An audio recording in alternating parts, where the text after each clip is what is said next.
My Gavan and Melanine, and well met indeed. I am Arik Airgalajerthan, the head of the submod Divide and Conquer for Medieval 2 Total War.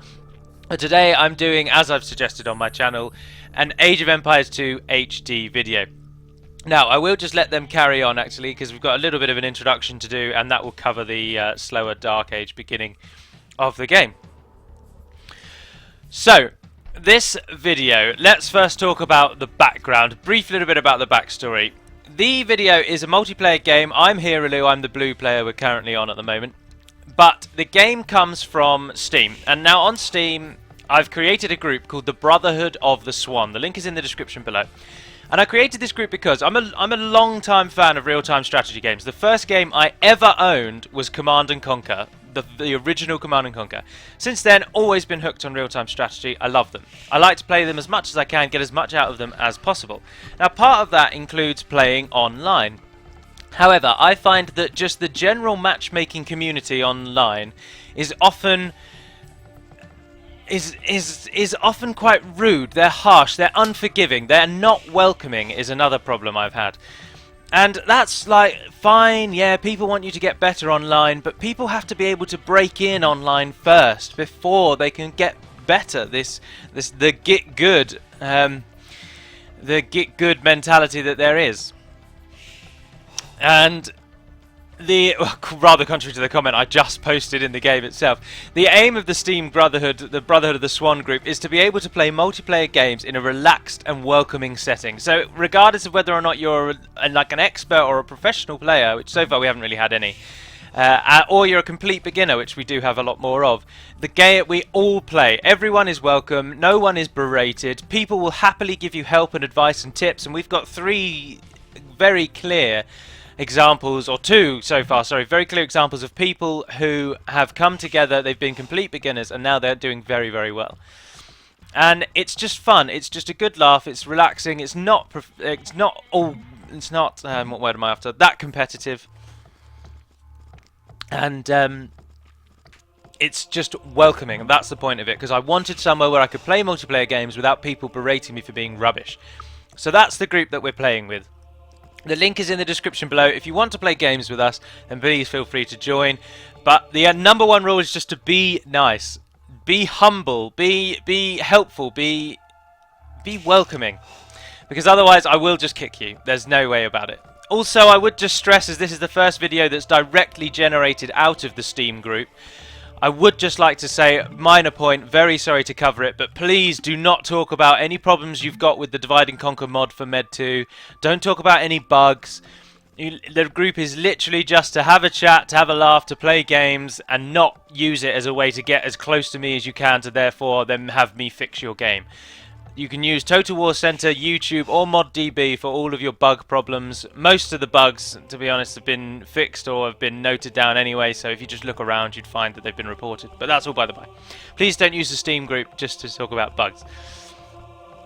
Right, so that's the 3-minute introduction done. This is Age of Empires 2 HD. I always used to play Age of Empires 2, the classical, way back when. I think this HD is arguably the best HD port that I've seen. And it is really, really cracking. The developers work on it constantly. There's been 2 DLCs, which I have both of, and it's really, really good. And I mean, some HD ports are absolutely ridiculous. I'm looking at you, Heroes of Might and Magic 3. Your HD port is the worst cash grab I think I've ever seen. But this one is a cracking port. So if you've never played Age of Empires, which is very difficult, if in the gaming world most people have heard of Age of Empires, but if you've never heard of it, this is what it is. It's real-time strategy. You have to gather resources and throw units at each other. Now, the map that we're playing on is a regicide map, so there's kings, and if you lose your king, you're out. The map itself is called Far Out, and it is a special map that is added with the African Kingdoms DLC. And as you can see with our armies going up the side here, we are in 2 lines converging at the bottom, and that is the whole game. So our nearest enemy is right here. Just to cover what I said in the corner there where I said a team of non-beginners, is because this is about the 4th game of the night, and in the 3 games previous to this I'd lost I think every single one because we had new people come and play each time. And as I say, it's welcoming. I gave them help and advice. We just gave the best we could. It was good fun. But it is also, of course, nice to be in a team that does have people who have played the game, so that the challenge kind of goes up a little bit, and it becomes a bit more balanced. But however it's set up, it's always a good laugh. But right, let's talk about the team, because unlike random internet connection videos, I know most of these people through Steam. The only person in the Steam group who I actually know from real life is Little Blue Ferret and MB Raptor. MB Raptor is a very good friend of mine. We've always played games together since we were kids. Well, since we were teenagers, really. I didn't know when we were kids. But anyway, Little Blue Ferret, of course, is just my girlfriend. She has her own YouTube channel. But other than that, all these people are just people I've met through Steam. So, let's talk, and first of all cover with a massive disclaimer that if any professionals or experts or whatever are watching out there, this is not intended to be expert, professional, even that great. The categorizations I use are a person who's a beginner I would list as challenged, a person who has improved beyond beginner level but isn't quite at the level of, say, our test point is Talent, who is arguably the best player of the group so far.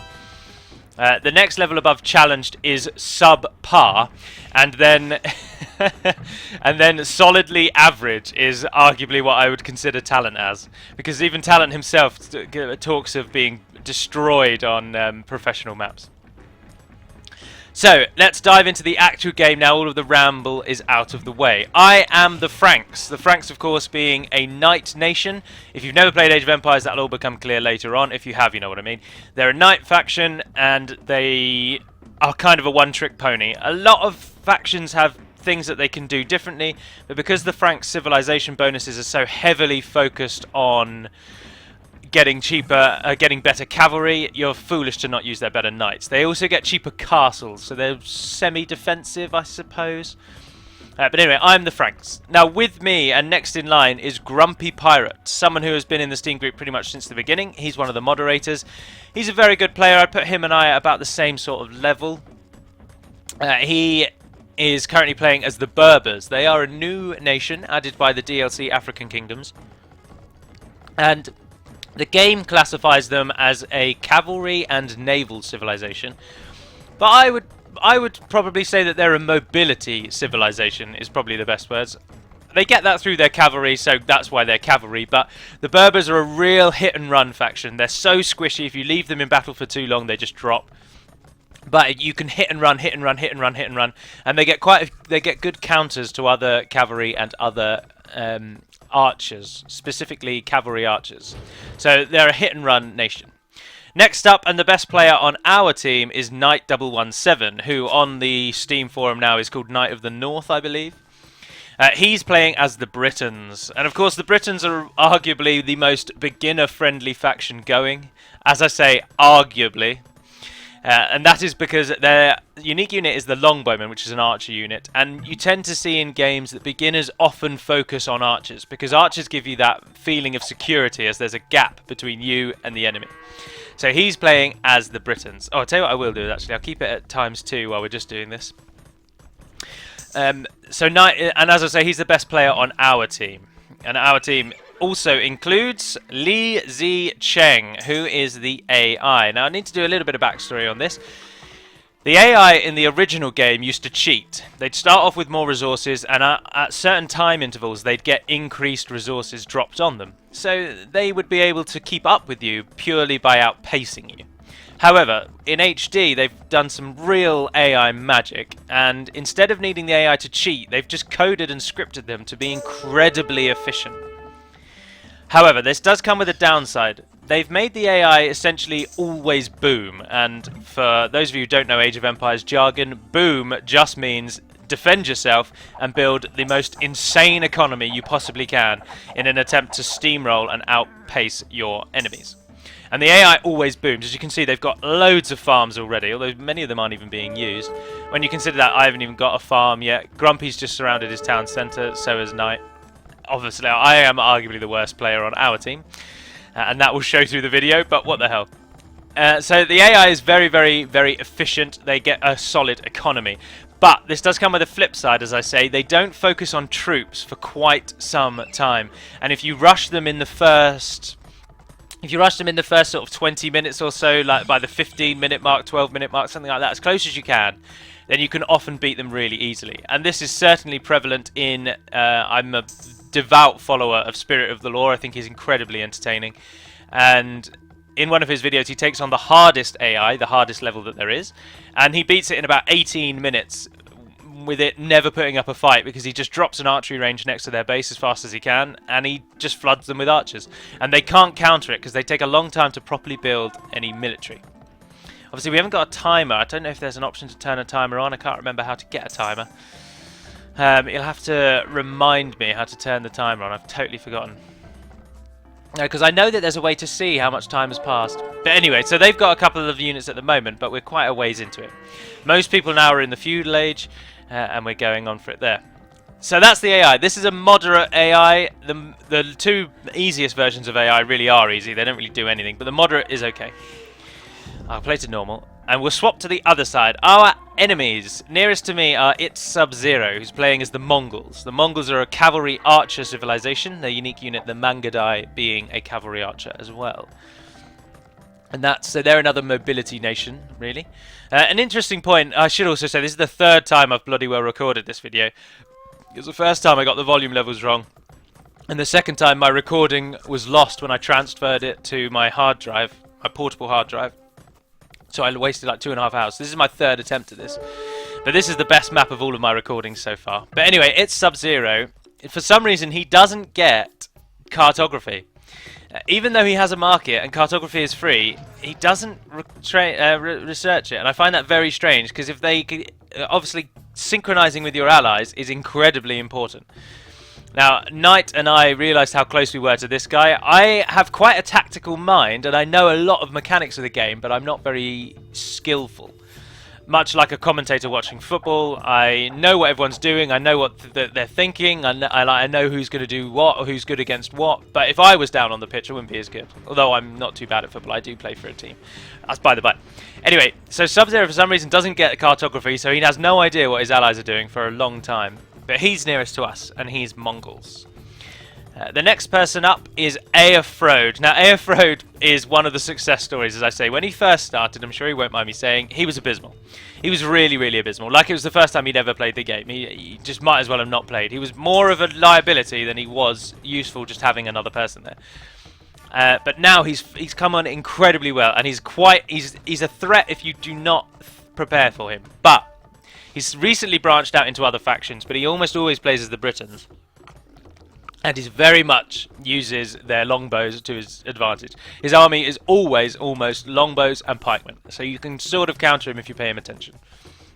But that's Aerfrode. He's next up on their list. And then next up is Talent, as I say. Talent is playing as the Spanish, and Talent is arguably the best player in the game. This is shown a little later on with the Ride of the Rohirrim, as that bit will come. But Talent's the Spanish. The Spanish obviously a very user-friendly faction. In the original game, many people thought the Spanish were overpowered. They get an incredible team bonus with a 33% gold bonus to trade. So the Spanish is a solid ally to have. This point, Knight and I have begun our rush. We realised how close we were going to be to Sub-Zero, so we planned together for that, and we built up a force of Knights, and we've rushed in early. I got a castle up very, very near to the edge of him that he wasn't able to see me build. And we have begun our attack. But finally, let me just talk about Koreans and Jamali before we go on. Jamali's arguably the next best person on the field, with Knight being third. And Jamali, as I say, is the Koreans, who are a kind of defensive nation with their heavy cavalry archer unique unit, the War Wagon, and their cheaper towers and faster fortification speed. So that's everyone that's playing. That's a 14 minutes worth of what's going on at the beginning, and now we are actually into the fight. As I say, this is of course a recording. We can turn off the fog of war now and see and go like this for a little while. Although it's pretty cool to see it from, because this is obviously how my base looks now. I know I'm the Franks, and you need knights, and knights are a food and gold thing, and I've not got very many villagers doing that. When we played this one, I was still pretty average. I'm still average now, but or subpar I'd put myself as. But I have come on a little bit since then. We'll go back to ×2 as it is just this sort of melee for a little while. We turn off the fog of war again and we see what I can see. Then you'll see Knight is now bringing down his stables to join with me so that we've got faster production into the heart of his base. I've walled off this corner and he himself has walled off that corner, Sub-Zero. and he's got to get past my castle. But of course, as he is now in the castle age, he could bring his own castles to bear, but we've attacked his economy quite hard, and we took out a lot of his villages, we took out his defending towers.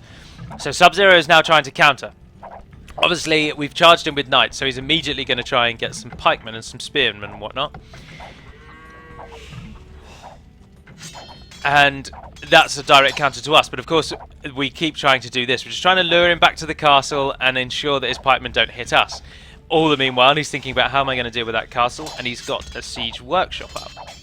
He's supported now by Talent, who sent some knights down, but isn't going to throw them away against my castle, and it allows us to take out some of these military buildings here.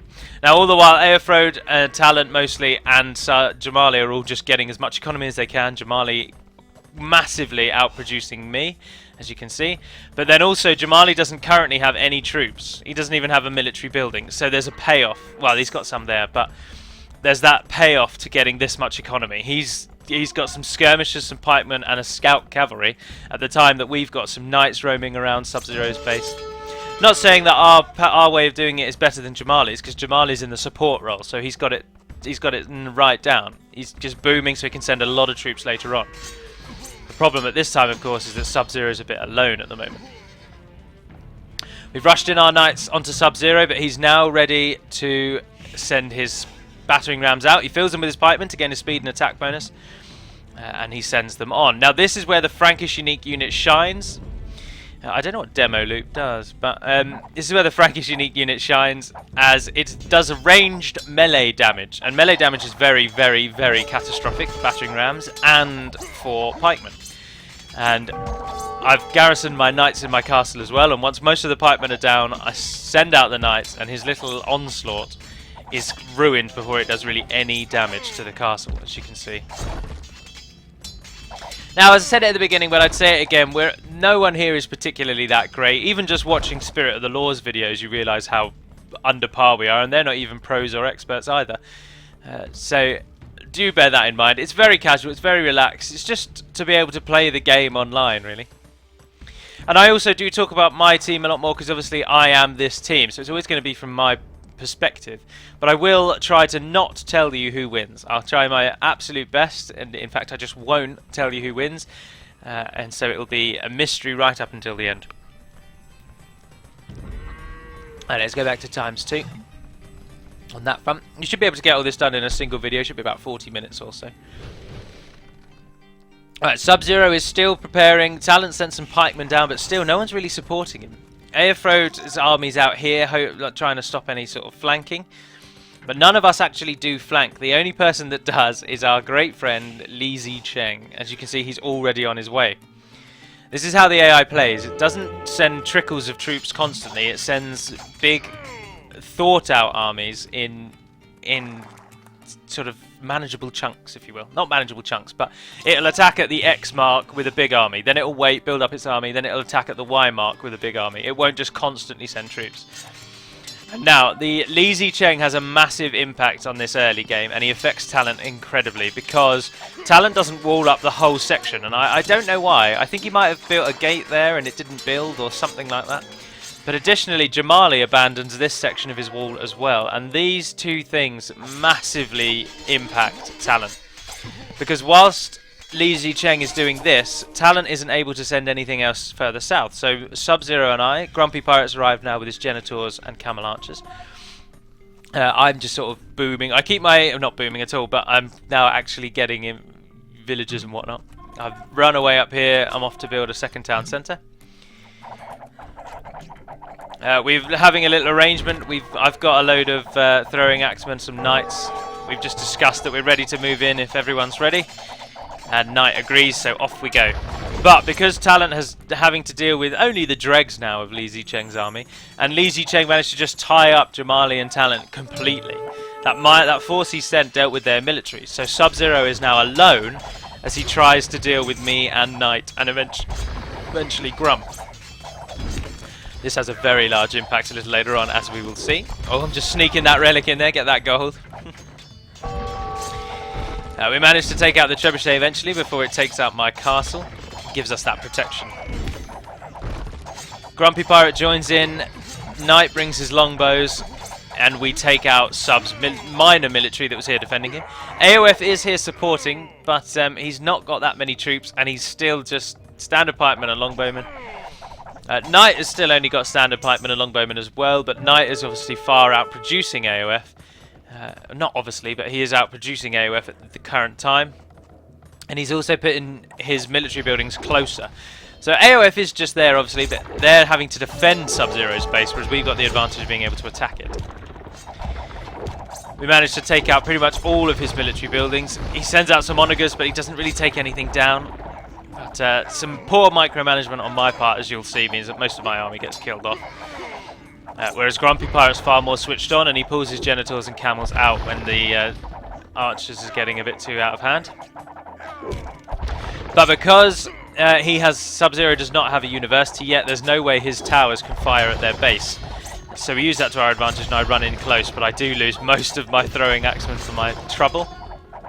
Li Zicheng's still just sending a spattering, but he does eventually stop. This is as I was saying. They build up a big force, and then they send it in, and then that's it.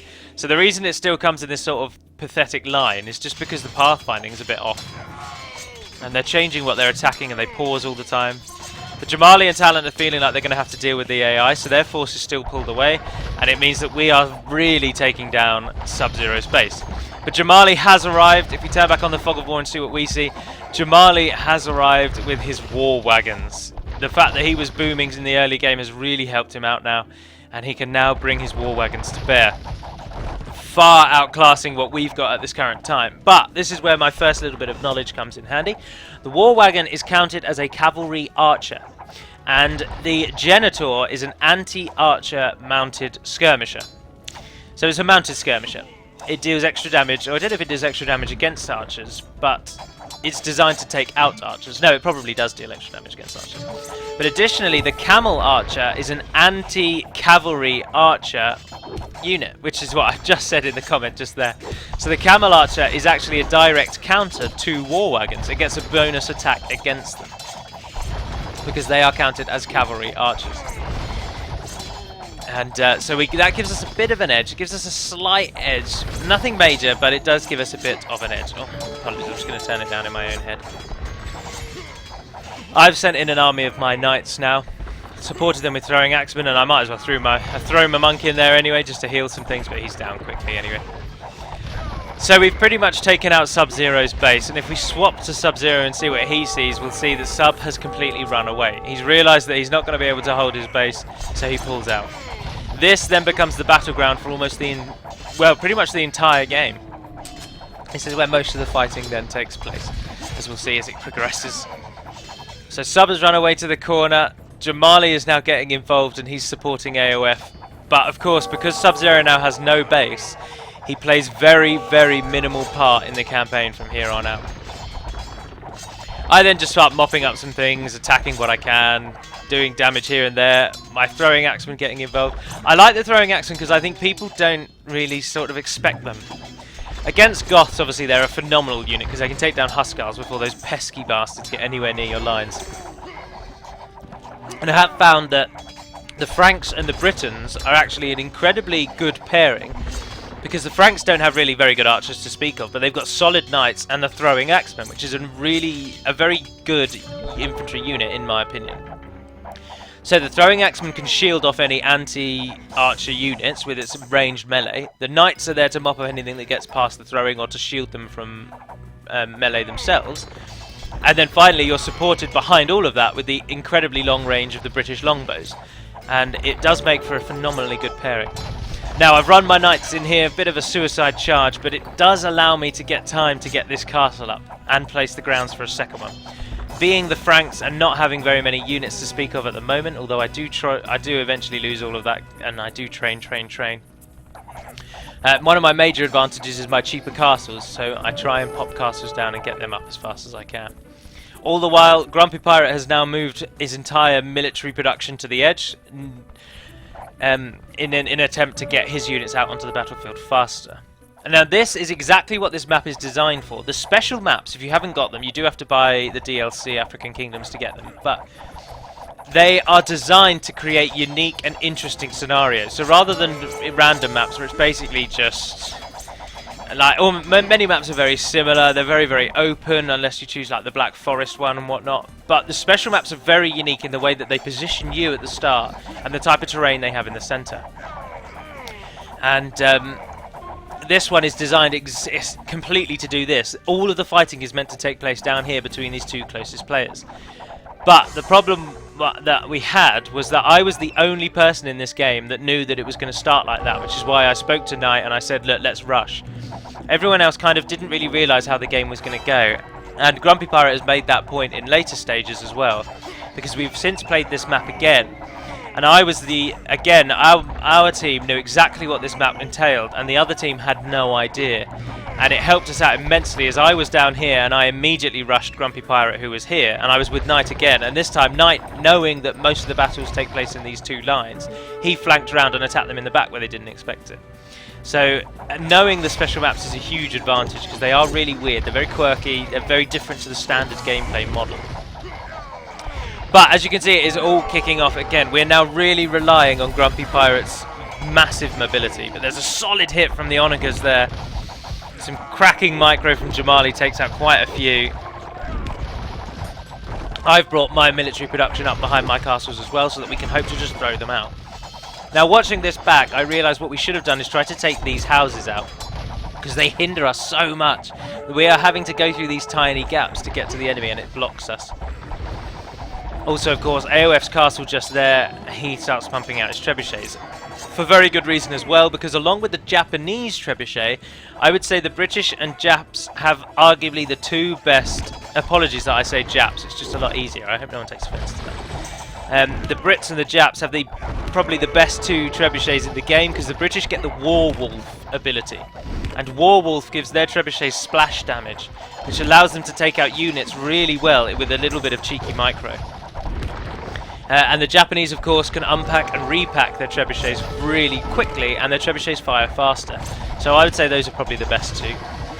So, using that knowledge anyway, AOF always gets trebuchets to support, and he uses them very effectively here. As you can see, my castles are in flames. Jamalia now has quite the force of war wagons, and if we swap to see what Jamali can see, his base is very booming, or very, very economic. I suppose a boom is more... Like, to boom is to really like throw almost all your population into economy, but which is what he seems to be doing. He's moved also his forward base down here so that he can counter us, and Talent is now also bringing down his cavalry. If we turn back to see what we can see, we have been pushed back. Our castles have fallen. Our castles have fallen, and Talent is chasing us away with some pikemen. But the knights are still producing. Grumpy Pirate's still here. And of course, this castle's protecting this corner, and I'm building a second one there to support it, because I have quite the stone. And we've blocked off that corner as well, when Knight is using that to rain havoc down into AOF space from the safety of those walls. Grumpy Pirate comes back for another attack, but the war wagons push him off. This is absolutely key with the Berbers, to run away when you're in danger, because your units will fall by the 1,000. Yeah, no, they're so flimsy, but I really like them. I've really come round to the Berbers. They're one of my favourites. It's a shame I don't like their architectural style. I don't like the Middle Eastern style, which is why I've tried to change it with mods, which I should just briefly mention, sorry. Watching a lot of Spirit of the Law's videos, I realise he hasn't modded anything. Everything looks exactly as it does in the base game, but I have modded a lot. Indeed, with my own personal mod, which I released up onto the workshop for if others wanted it, which uses Oxum's renovation, which is what these stables look weird for.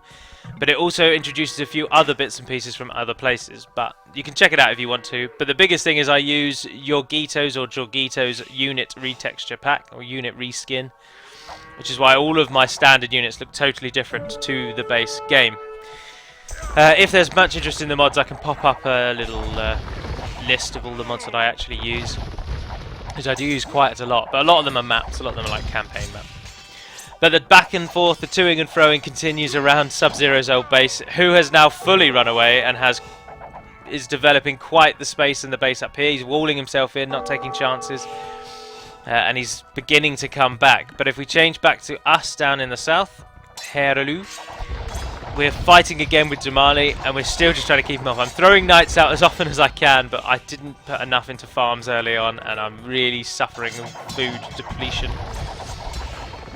Whereas if I change to Knight and Grumpy, you'll see that they both have huge stores of resources. They don't seem to use everything they've got. I don't know whether they keep them back for just in case or what, but for whatever the reason, they have massive stores of resources, and they've far outproduced me, but they're not currently using them, so maybe something for them to look at in their games as well.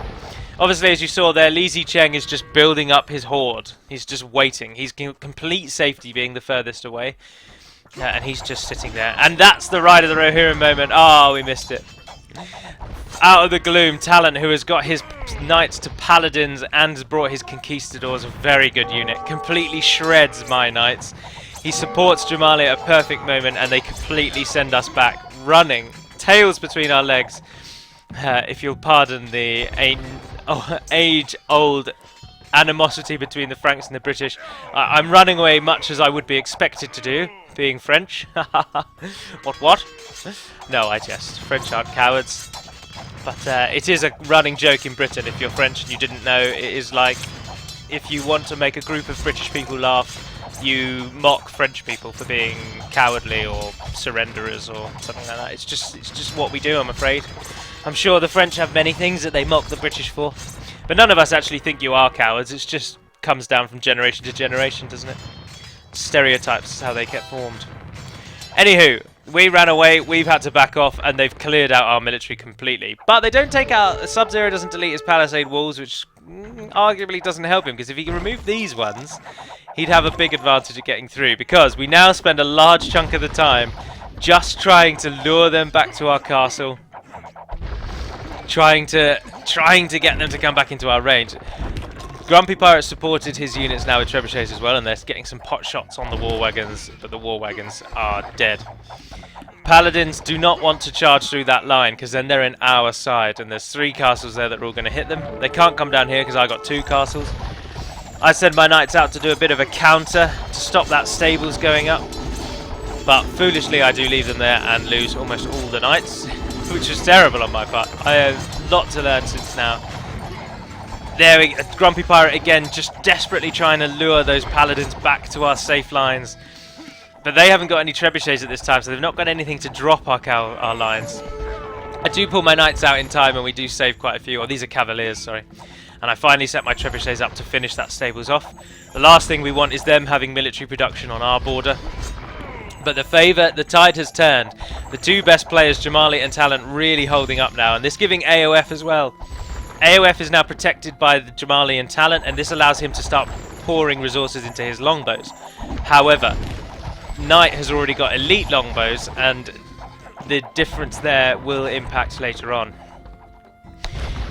Jamali now cutting away these trees to try and get to us easier, making the pathfinding easier, and he's thinking he's going to flank around, but if we swap to what Jamali can see, he's only just realised that I've got this store of knights in this corner, and my trebuchets now just start taking pot shots into the combined units there. But my knights respond in kind, my cavaliers rush out and try and stop his war wagons. Cavaliers are a cracking counter to war wagons. They do seem to do an awful lot of damage. That might just be me thinking they do a lot of damage, but it certainly seems like they are a solid counter to them. But things are going a bit poorly. We can't break out. My cavaliers get killed. Grumpy's getting forces lost hit left, right and centre. But the very, very keen-eyed amongst you will have already seen a major change in this battle. You've seen it far before Talent's even seen it, I can tell you that much. And that is the exodus of Li Zicheng. Li Zicheng has finally left his base with his huge force. All of Li Zicheng is emptied. We've just noticed the comments go through. Go boy, go. Grumpy Pirate a bit more stoic, about time. And because, again, Talent never re-walled this gap, Li Zicheng is able to rush straight in and hit the heart of Talent's economy. And it plays a massive factor.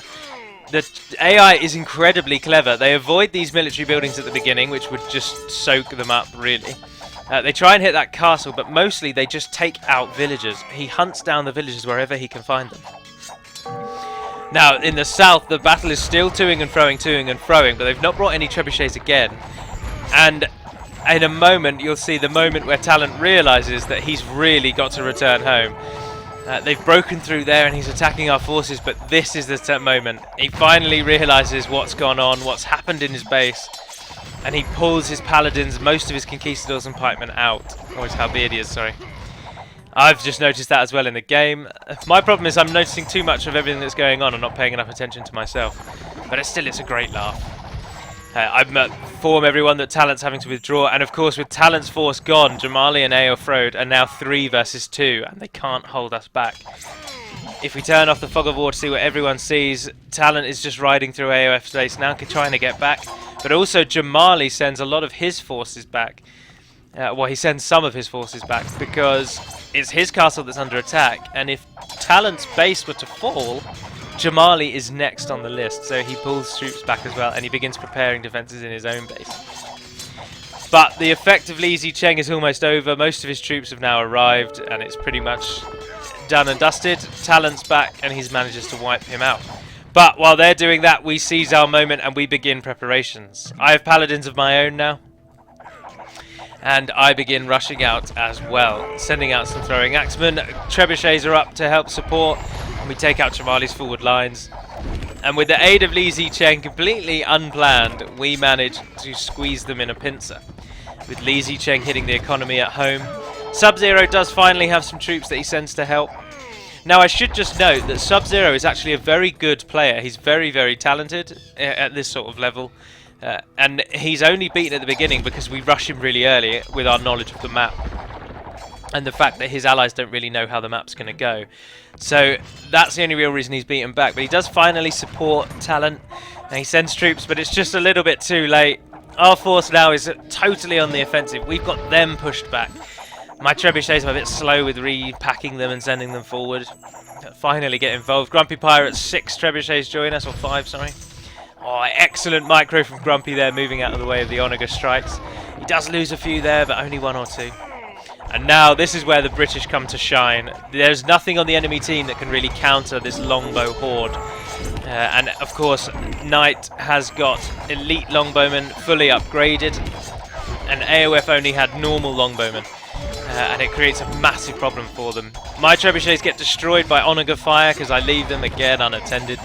But Knight's got his trebuchets wreaking havoc on AOF space, and we're finally in range of that next castle. Grumpy still supplying just hordes of Genitors and Camel Archers, and in my time as the Berbers I realised that's the way to play. You want to just have a constant stream of these counter cavalry. Trebuchets taking out war wagons as well now that they've got no targets. Heading on the barracks. Li Zicheng is now completely dealt with, and Sub-Zero is blocking the gap. There's Talent acknowledging the problem there. And Jamali resigns, AF resigns, Talent resigns, and I didn't pause it in time. Bugger! And the game ends. They always have that incredibly abrupt end. What if you press that button? What does it do? I don't know. That one is just play normal. Oh, they didn't seem to have any effect. Anywho, and that ended the game, and that was it. Apologies, I've not got a screen now of the final, but Li Zicheng's his assault on Talent at that late game point totally turned it in our favour. And we always chat about the game afterwards in the Steam chat, and Talent and Jamali resigned, as they said, because they were essentially almost out of gold. And with Li Zicheng totally taking out Talent's economy, they had 2 players now who were really behind everyone else. They realised it was only going to be a matter of time. AOF had pretty much also been completely defeated. He was essentially out. He didn't have a military building to his name, and whilst having some units, some villagers left, he didn't really have anything left to counter us. And it turned in our favour, so they all resigned and we won the game. It was an absolutely cracking game, really good fun. Very, very strong fight from Talent and Jamali. And of course, there's a big argument to say that if Li Zicheng hadn't attacked, or even if he'd just been a normal human player who was down here helping us, we may well have lost. Talent and Jamali really had us pressed back against our walls. And it was all under the cosh. If time had gone on, Sub-Zero would have got enough strength, resources. He had this whole section of the map to himself. They really could have mounted a successful counter. But as it stands, Li Zicheng's raid on the economy of talent totally crippled him. They surrendered and we won the day. So that concludes the video. I absolutely loved that game. I thought it was a cracking fight. Let me know what you think in the comments below. I would love to hear your feedback. Feedback about anything. If you leave a dislike, please tell me why. Let me know why you disliked it. Let me know what it is about it you don't want to see again. Even if you just don't want to see this video again, that's fine as well. I know that my channel is predominantly a Total War channel, and indeed I have plans to move out into other Total War games to stop the DAC heavy focus. But I'd really enjoy this game. We've played loads of these. I've got a mountain of these replays. I can show you the list of replays that I've got at the moment. I've sifted through many of them and deleted them down and renamed them. Talent Arrives being a name. But so this has been a great fun for me. Let me know all the feedback that you want to leave, and I'll happily have a read through. And if you want to join and you want to play games with us, then please come and join the group, Brotherhood of the Swan. The link is in the description as well. Or you can just find it. Oh, well, you have to find me. I would say as well, another note about the group. It's not a group that is just a way to find me and add me as a friend. The whole point of the group is to not have to add me as a friend. At one point, I had 50 friend requests in 2 days, and it was really getting out of hand when people found me on Steam. So that was another reason why the group began, but now it's mostly a gaming group, and I'm very thankful for that. So come along and join in. Mostly play games British time, I'm afraid, so it's Monday evenings, Friday evenings, and sometimes over the weekend. I always pop out an announcement in the group when I'm going to be able to play, and recently I've allowed all the moderators to create their own announcements as well, and those are the big sort of players that appear in almost every game we play. So they might be available at different times. Most of us are European though, so our timings are all pretty similar. Talent is Australian, so he's on the other side of the day when we're playing. We're all waking up, he's going to bed, all the other way around. And there's a few Americans as well, so obviously your timings are a bit off with that. But do come along and join if you want to. We don't just play Age of Empires 2, but that's been our staple at the moment. But there's a list of games on the right-hand side that I've own and would happily play. And they're all available, so do come and check it out if you wish to. But that concludes this video, so leave all the feedback that you want to leave. Let me know everything you want to know, and I will happily have a little read through and go through it. As I say, there's plenty of these multiplayer replays to go through, and I've got quite the backlog if I wish to use them. But for now, that will conclude this one. So until we speak again, dear friends, thank you very much for watching, if indeed you have. I'm Eric Eargardajerthan, the head of Divide and Conquer, and until next time, Navar Neden Pedimad Melunin, and farewell.